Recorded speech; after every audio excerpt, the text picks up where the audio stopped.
Welcome to the AFL Run Home for round 21. I'm Kieran Francis, and joining me is Bryn Wakefield to discuss the upcoming AFL games and the massive finals race.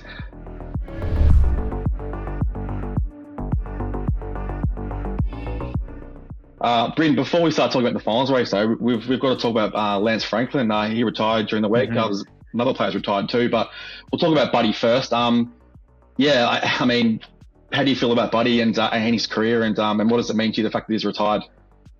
Well, he's an absolute legend. Let's get that right off the bat. He's had a great career, obviously, through Hawthorn in Sydney, and unfortunately hasn't got the grand finals at Sydney, but he had a great career there and loved watching him. He's one of the best, and probably won't ever forget the thousandth goal. Yeah, you're right. It's been an amazing career. Quick few stats: 354 games, 1,066 goals, 2 premierships, both at Hawthorn. As you said, he didn't get one at Sydney, sadly. He averaged 3 goals a game for his entire career from the start, which is quite extraordinary. 8 All-Australians, 2 Common medals. 3 goals a game over 18 seasons as well. It's quite unbelievable. It's funny the debate you said about him not winning a flag at Sydney. The Swans were actually really successful in terms of making the finals while he was there. They just couldn't really get the grand final. They actually got to a grand final. They just couldn't get a flag, I guess, while he was there. And I guess he's also brought a lot of hype to the club and to the Sydney region as well. So we'll definitely miss Buddy. Another player who retired is Shannon Hurn, who premiership captain at West Coast, 332 games, which is the West Coast Games record holder. 2 All-Australians, and he was actually, I think this is an amazing achievement. He was actually named the best captain by the players in 2019 by the AFLPA. So I think that's a pretty good honour. So well done to Shannon Hurn. We'll move on to a bit of a hot topic before we start talking about the teams and Port Adelaide and their concussion management. You were actually at the game on Saturday night, or were in the vicinity. Can you explain, how do you feel about the decision, and what was your take on it? Yeah, so obviously being based in South Australia, we've been talking about that one quite a bit, point of contention. So it was an interesting one. To me, it appeared that both Lachie Jones and Aaliyah were knocked out cold after that. So they've been entered into concussion protocol after the fact, which is interesting to me. So I do wonder if the AFL will hand out a further penalty to Port Adelaide. Yeah, it's been interesting because we obviously never want to question the assessment of doctors, but you do have to wonder over the years about, I'm just going to use this as a completely hypothetical example, but Dustin Martin playing for Richmond, big final, might cop a knock, probably should get a concussion test, but says he's okay. Does Richmond then go, we need him to win. We need him to, you play your whole career to win flags. Maybe the player even says he doesn't have the concussion test and stuff. And then do you kind of circumvent the doctor? And I guess it's a big issue. And, one we've seen this season with all the head high suspensions and everything, because the AFL are worried down the track that they're going to cop litigation for, concussion, CTE, head issues in the future. So it is quite interesting, and it will be interesting to see whether they get punished. I think the fact that they admitted to not doing the particular test they were supposed to do, but it's interesting. It'd be interesting to know because, they obviously didn't blame the doctor for not doing it. Was it a case of Ken Hinkley, really needing Aaliyah to keep Taylor Walker quiet to have any chance of winning the game, or was it a medical issue? But do you think that we'll speak about Adelaide later, actually, but we won't talk about Port Adelaide. So with Port Adelaide, do you think that Aaliyah missing will be a pretty big factor for the game against Geelong? Tom Hawkins being out probably balances it out a little bit, but he's probably Port Adelaide's most important player, so it will impact them. Interesting to see if the wheels are falling off at Port, or they're just kind of going through a bad patch. But we'll talk about the Port Geelong game later. We're going to move straight into the run home. So we're going to talk about the clubs that are competing for finals in order from the ones that could miss out and could make it. So we're not going to include the top 4. They're home and hosed. Maybe Melbourne could miss if they lost every game, but I don't think that's going to happen. So we'll start talking about St Kilda, one of the surprise dates of the season to still be in 5th on the ladder, 11 wins, a percentage of 106.5, which is not brilliant, which could actually get them in the season. Their 4 remaining games: Carlton at Marvel, Richmond at Marvel, Geelong at Marvel, and then Brisbane Lions at the Gabba. What would you say is par for St Kilda in that run? What do you feel in terms of wins and losses? I think they definitely have to aim for 2 games, 2 wins, and probably Richmond and Geelong are the most winnable games. Do you see them winning any of those other 2? I don't see them defeating Brisbane at the Gabba. That's one of the toughest asks in football, and I think Brisbane will probably be pretty close to peaking. The only hope would be is if Brisbane have kind of sewed up maybe a top 2 spot, and they want to rest some players, or they have, want to get ready for the finals campaign, and they want to get obviously we've got the pre-finals bye after. But I mean, that's pretty wishful thinking. Just as likely that Brisbane are going to be competing for a top 2 spot in that game, and there'll be no players rested. But yeah, like Carlton's obviously a massive ask. They've won 6 games in a row and they're flying. Richmond's a game at Marvel. Richmond don't play Marvel particularly well. The Geelong game is quite interesting because you would have said at the start of the season, or even a few weeks ago when Geelong were purring, that the Cats would be a tough game for the Saints, and it still would be a tough game. But the Cats seem to be beatable if Hawkins and Blitzarves aren't playing, and especially away from GMHBA. So in terms of St Kilda's, a bit of news around St Kilda. Anthony Caminiti is going to the tribunal tonight, where he'll be contesting a striking charge. Don't think he's going to get off, so it's interesting times for the Saints because Max King's obviously out. There's not a huge amount of key forwards there, so it'll be interesting to see who plays in that position. Zane Cordy might be spearheading the attack, which probably wouldn't be ideal for a game against Carlton. So an interesting fact about Tim Membry, I had a friend who was actually at the VFL last weekend and was near the bench, and he said that he heard Tim Membry saying that he couldn't get any power in his knee in the last quarter. Membry had 5 touches for the game, 1 goal. So I've read around the traps that Membry could be an in for St Kilda this week.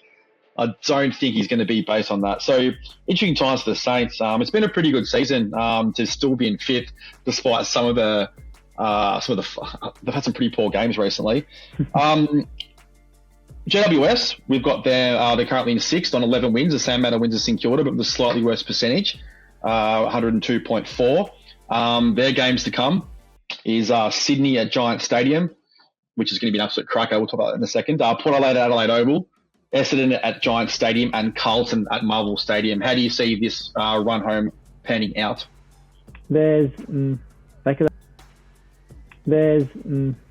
could almost win all 4 games, really. They're on a 7-game win streak. They're in really, really good form. And so is Toby Green, 5 goals last week, so he's just been unbelievable. Sydney is always going to be a tough one. Those sort of derby games, we saw that this week, that anyone can win those. So Port, a bit down on form, because that'll be a really good game. Some great games. I mean, like as we go through the list, we're going to see some games that are really, really pivotal, and that Carlton one will probably be pivotal at the end. Toby Green, I'm going to put you on the spot here. All-Australian captain, yes or no? He'll definitely be on the team. He's been a pretty good in that captaincy role, so it could happen. Yeah, he's pretty close. Darcy Moore will obviously be a competitor, being at Collingwood. Port's captain hasn't obviously been in the team, so he obviously won't be in the team full stop. So he won't be. It's interesting. I think Toby going to be pretty close, but incredible resurgence by the Giants. If you had said they were a finals contender, well, I guess 7 weeks ago before the 7-game winning streak, we would have said definitely not. Now they find themselves, in the top 6, and no one thinks they're actually going to miss the finals now, which is quite extraordinary. I tend to agree with your assessment on the games. I think that the Sydney game can go either way. I think it's going to be tough for them at Adelaide Oval. I know they beat Adelaide there a few weeks ago, but it's going to be a tough ask to win there twice in a month. Essendon's a very winnable game, and then it'll come down to the Carlton game. If the Giants need 2 wins, you think that they can get them? You think they could beat Sydney and Essendon to guarantee themselves in the 8? I think so. I think they'll be there, yeah. Sounds good. We'll move on to Carlton. So Carlton are in 7th. Another team has won 6 games in a row. They're interestingly on 10 wins, but they've also got the draw, which will probably could help them at the end of the season. A percentage of 116.5, which is really healthy. A lot of small losses at the start of the season have been supplemented by a lot of big wins recently. Their run home is St Kilda, which we'll talk about in a second, at Marvel Stadium. They've got Melbourne at the MCG, Gold Coast at Heritage Bank Stadium, and then GWS at Marvel, who we just spoke about. Firstly, why do you think Carlton has, I guess, become a finals contender over the last 6 weeks? What do you think has changed? And then, do you think that they can get the job done and make the eight? Because they didn't last year and they're in a similar position. Seems that their midfield mix is just started to click for them. So they're getting more disposal. They're moving the ball a lot better, and their efficiency inside 50 has been monumental. So I had a look at their 6-game lose streak before the 6-game win streak, and you can just tell the difference. The amount of entries per goal it's risen exponentially. So they're dangerous at the moment, and now that they're in the top 8, it's hard to see them dropping out. We don't want to say that Carlton are a better team without Harry Mackay, but it's interesting because it seems as if the forward line is functioning better, not because Harry Mackay isn't a great player. We all know he's a common medalist and a great player, but I was watching on Friday night against Collingwood, and Charlie was actually pushing up the ground a fair way, especially in the first quarter. And I was thinking at the time, I was like, oh, if Charlie's pushing up, then who's he going to be kicking the ball to? But it kind of actually gave the Carlton's forward line a bit of unpredictability because, when they've played in the past, one of those guys would always stay at home, and it would pretty much be going to one of them every time. They'd also get in each other's way a little bit, which is a bit of a cliche, but they did. And it's interesting because, with no Mackay, no Sam Walsh, a lot of people didn't think that Carlton were a chance against Collingwood. In terms of how I think they'll go, I think St Kilda is an extremely winnable game for them. It's one that they shouldn't drop. The Melbourne game with them today is going to be really interesting. We obviously won't be talking a huge amount about Melbourne today, but Melbourne, seem to have hit form. What have you made? We'll just branch off a little bit in terms of the Carlton-Melbourne game. What have you made of Melbourne recently? And do you think that against Carlton, how that game will go down? Well, Melbourne were the only top 4 team to get a win last week, so they're going okay. I think they'll lock in that top 4 spot, and they found maybe something with Harrison Petty in the forward line that could give them a bit of a spark. It's going to be a really interesting game. I guess we've seen Carlton can beat the top teams now, so it's just another test for them. How do you see it playing out? Yeah, well, I think they should beat St Kilda.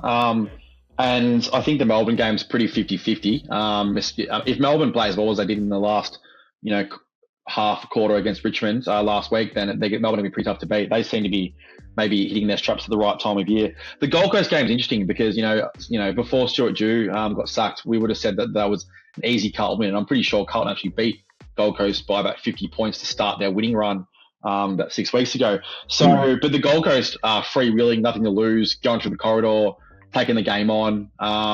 That could be a challenging game up at Heritage Bank Stadium. And then GWS, who have won a lot of away games as well. So it is a tough draw for Carlton. I wouldn't say that they're 100% locked in, but having the win against St Kilda, having the draw and being on 10 wins already is probably going to help.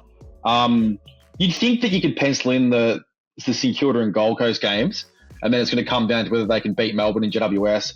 12 wins and a draw might get them in.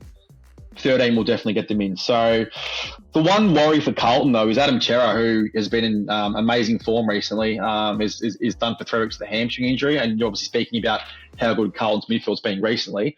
And also Sam Walsh is missing. Do you think that's going to take a bit of a toll on the midfield? Or because it's going to mean that Paddy Cripps is going to have to do a fair bit. And how do you kind of see their midfield stacking up without those 2 players?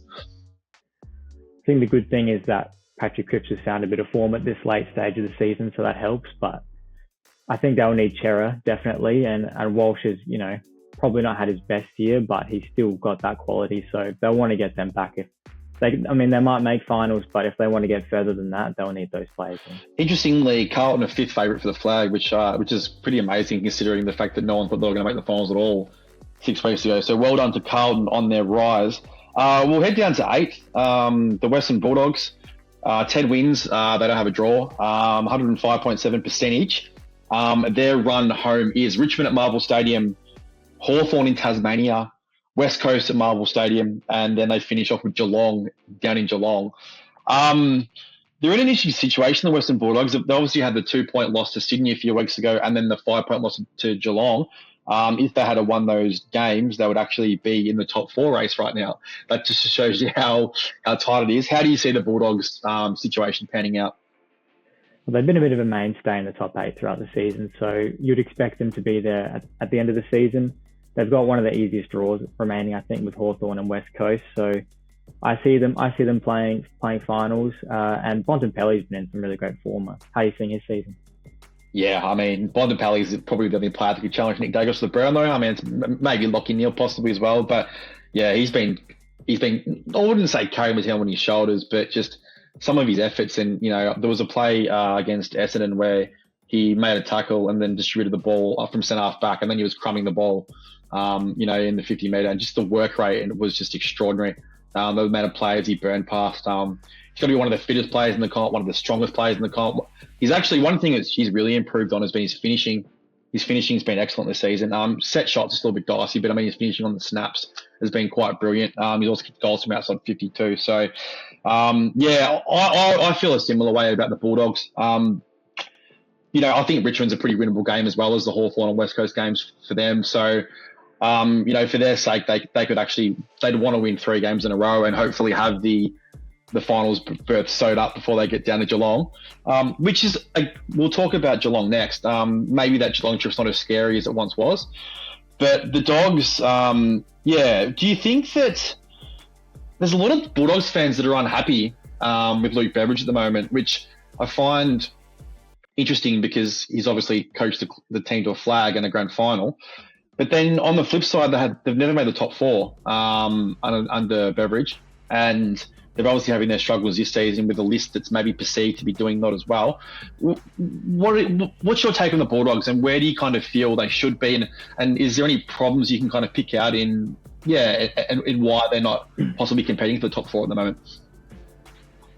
Well, they've never been a very consistent team, Kieran. They're just, like you said, never been top 4 even in those grand final years. So there's something about them that kind of makes you, I don't know, you're not quite secure with how good they are. It's hard to tell. It's been very hard to tell this year just how good they are. So Luke Beveridge, he's an interesting coach. I think he's a great coach. I think sometimes the job gets to him a little bit. He broke his hand this year smacking a whiteboard. So he's an interesting character of the game, but he's obviously a good coach at the end of the day. I think the criticism, it might be a bit harsh as well. But the Dogs are going to be interesting. They probably weren't playing. They were probably in a very similar position when they made the flag grand final. I'm not saying that's going to happen this year, but it was about this time of year that they really started to get going. So it'll be interesting to see whether maybe if they get 3 wins in a row against Richmond, Hawthorn, and West Coast, maybe they can get some momentum up and possibly win a final or 2. Moving on to Geelong. Geelong are in 9th. They'll be disappointed to be out of the 8 after the loss to Fremantle last weekend, which we'll talk about in a second. They have an interesting draw. Port Adelaide at GMHBA, Collingwood at the MCG, St Kilda at Marvel Stadium, and then they finish off with the Bulldogs, as we mentioned before, at GMHBA. So 2 games at GMHBA. They're on 9 wins and a draw. 3 wins might get them in with the draw.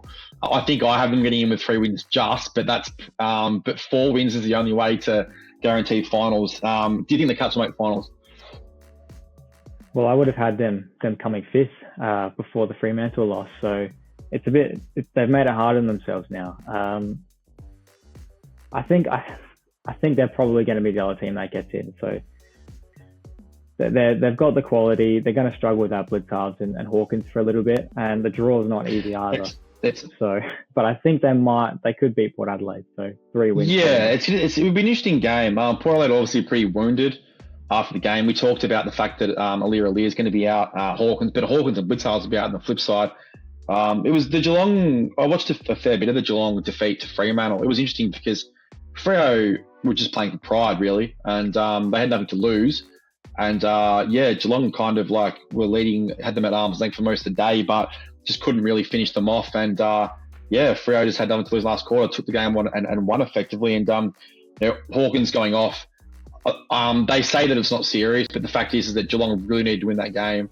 I think that if it wasn't a decent hamstring, he would have stayed out there, if that makes sense. So it'll be interesting to see how long he is out for and whether it is only a short-term injury. But for me, I think they'll beat Port Adelaide. I think they'll lose to Collingwood. I think they'll beat St Kilda, but again, that's a game that could be tighter than we think. And then they should beat the Bulldogs. So 3 wins might sneak them in on 12 wins, but it's been a weird season for Geelong. Where do you see the future for the Cats, are they? Let's say that they are just. I don't think they're a flag contender this year. They make finals. I mean, you can obviously win it from any position, as we're saying. But do you see them being flag contender in the coming years, or do you think that it's kind of the way down unless they can pull some trading out of the hat, really?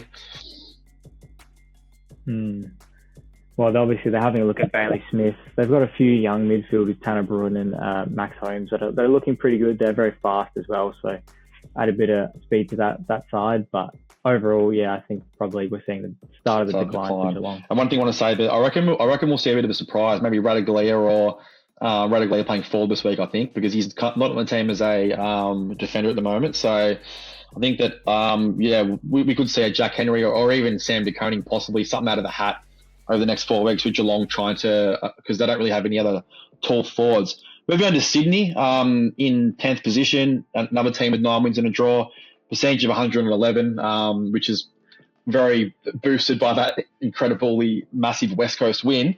The Swans, I mean, they should be completely out of the finals equation, but they've obviously had those brilliant last-ditch wins over the Dogs, and then obviously Essendon, both 2 points, by the way. So we're getting right down to the lower reaches of the teams that can make it. So their draw: GWS at Giant Stadium, Gold Coast at the SCG, Adelaide at Adelaide Oval, and Melbourne at the SCG. Where do you think the Swans are at the moment, and do you see them at the finals?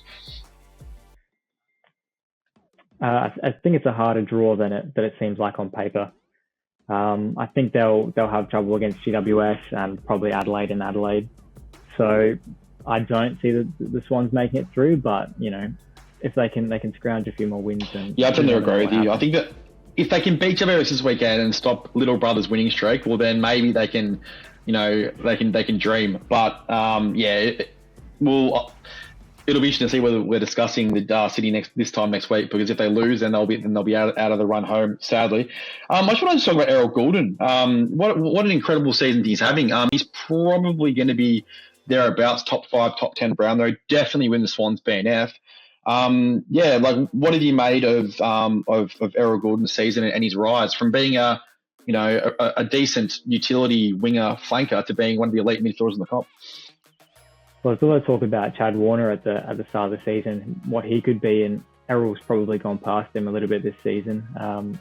It's great for Sydney because those two are going to be fantastic, and Errol's just definitely one of the best players right now at 37 disposals last week, and just he's averaging 26 disposals this season, and he didn't really get a huge amount of the ball early in the season, so he's been the latter half of the season has been quite extraordinary, probably from about round 8 to 9 onwards.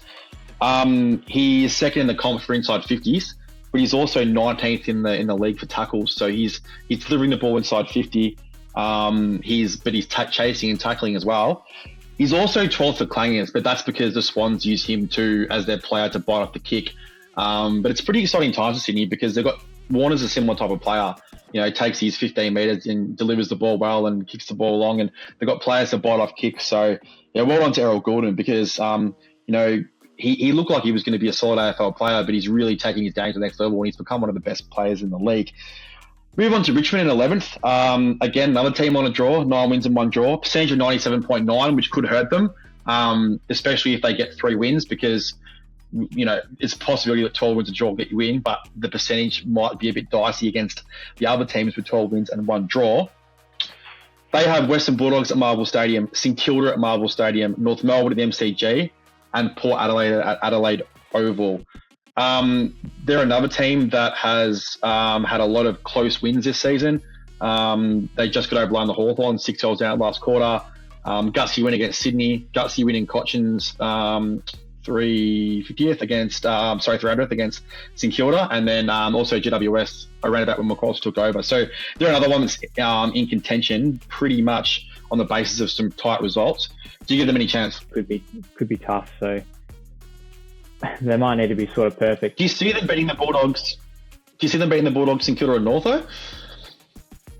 I'm not sure. I think St Kilda and the Bulldogs might have them. Yeah, it's going to be interesting. It's also Richmond haven't been particularly good at Marvel over the journey. Haven't played there often. 2 games in a row. They wouldn't have played 2 games in a row there very often too. So yeah, it'll be interesting to see. The Tigers, they went with Melbourne for large periods on the weekend, but it took a pretty good Melbourne. I think they're going okay. It took a pretty good Melbourne effort to blow them away. I mean, it took 14 goals from Petty, Melksham, and Van Ruyen, which is a lot from three forwards too. So yeah. I think the Bulldogs, Richmond are another one that we can kind of wait and see till this weekend because they're playing the Bulldogs. If they lose their curtains, but if they win, maybe they can build some momentum with St Kilda the next week. Moving on to, we're getting right down to 12th now with Adelaide, who a lot of people thought was the 4th best team in the comp, probably about 5-6 weeks ago when they were flying. We'll talk about it. So they've got 9 wins. They're the first team on 9 wins without a draw. Their percentage is strong, 116. They got Gold Coast, Adelaide Oval, Brisbane Lions at the Gabba, Sydney at Adelaide Oval, and then West Coast at Optus Stadium. What do you think the problem with Adelaide is, and why have they kind of dropped from being the perceived 4th best team in the comp to being, it's going to be a battle for the night finals? Yeah, it just seems to be consistency with them. So they've got a young group, young core. They've added some experience to their midfield this year, which has really helped, and that's probably been the jump for them. But yeah, it's just inconsistency with that young group, I think. Yeah, it kind of feels that way. They have had a bit of unsettled injuries in defence as well. With Nick Murray's been in and out with injury, and I think Jordan Butts might be out this week. And I don't think that's helped. They've also had Laird, who has been out. Maybe he was back last week, but Laird missed a crucial game as well. So, they have had some pretty poor results in recent times. Like obviously the Essendon game was the one at Marvel where it was a game where you thought that one of these teams was going to be a final contender. Essendon put their hand up back then. We all know where Essendon are now, but just to show their kind of inconsistency, the GWS game at home where they were beaten, in a pretty lackluster performance, and then the performance last week against Port Adelaide was quite extraordinary. So they're all over the shop at the moment. So do you think that they can get? Do you think they can get 3 out of those games? How do you see those 4 games panning out results wise? I think they'll get 3. I think Brisbane is the obvious one. That's going to be very difficult, especially with their away record. But I think 3 is almost a lock for them. Interesting, because 12 is probably not enough because a team with 1 draw is probably going to get to 12 wins. So yeah, they might have to beat Brisbane at the Gabba. So it'll be interesting times for the Crows. Moving on to Essendon, in 13th spot, 9 wins as well, percentage of 98.4. Has been dinted heavily by the big Geelong defeat and the Bulldogs defeat. They have West Coast at Marvel Stadium, North Melbourne at Marvel Stadium. They have GWS at Giant Stadium and Collingwood at the MCG. It's pretty much going to need 4 wins for Essendon, probably. How do you see that panning out? So the last 2 is Carlton and Collingwood. Sorry? Is that correct? The last 2 is Carlton and Collingwood for them? Yep. Last 2 fixtures. Yeah, I don't think they're going to get those 2 through. Obviously, the first 2 are a lot easier in terms of fixture. But yeah, they need 4, and I don't think that'll happen. Yeah, well, we'll talk about the Adelaide game before, is that they were obviously, when they battled at Marvel, they were absolutely flying. They were attacking both, they hit over 100 points comfortably. Adelaide brought their best attacking game, hit over 102, I think, or just under 100. And it was a cracking game, but then they got thumped down in Geelong, and they got well beaten down in by the Bulldogs, and then the Sydney games kind of almost finished them off. Sadly for Essendon supporters, it's going to be hard. They should beat West Coast and North, but then they're going to obviously struggle in those final 2 games. And if they've got to beat Collingwood at the MCG in the last game, that's going to be tough as well. So, and the last team we'll talk about is Gold Coast, who are obviously the least likely to make it, being on the same wins as Essendon, a percentage of 95. We do have to talk about Gold Coast in terms of their mini resurgence under Stephen King. What have you made of Gold Coast's? We'll talk about their fixtures first. We've got they have Adelaide Oval, Sydney at SCG, Carlton at Heritage Bank Stadium, and North Melbourne in Tasmania. Do you think that they are any chance to make the finals? And how do you feel their resurgence has been recently? I don't think they're a chance to make finals, but it might be more of a case with Gold Coast. How far can they get? So they're quite close to their all-time season wins record, which is obviously never been good enough for finals, but that would be a really good achievement for them. And, you know, they weren't far off with Stuart Dew to that record. So they've obviously got high expectations for themselves, and they've got a really good young core that, you know, can win games. And when they're confident, they're pretty good. They're a pretty good side. Yeah, I tend to agree. I think that these teams that we've been talking about, the last three, it's going to be a big battle for them to make finals. They're going to have to probably win all 4 games. And in the case of, you know, Essendon, turn around some pretty poor form as well.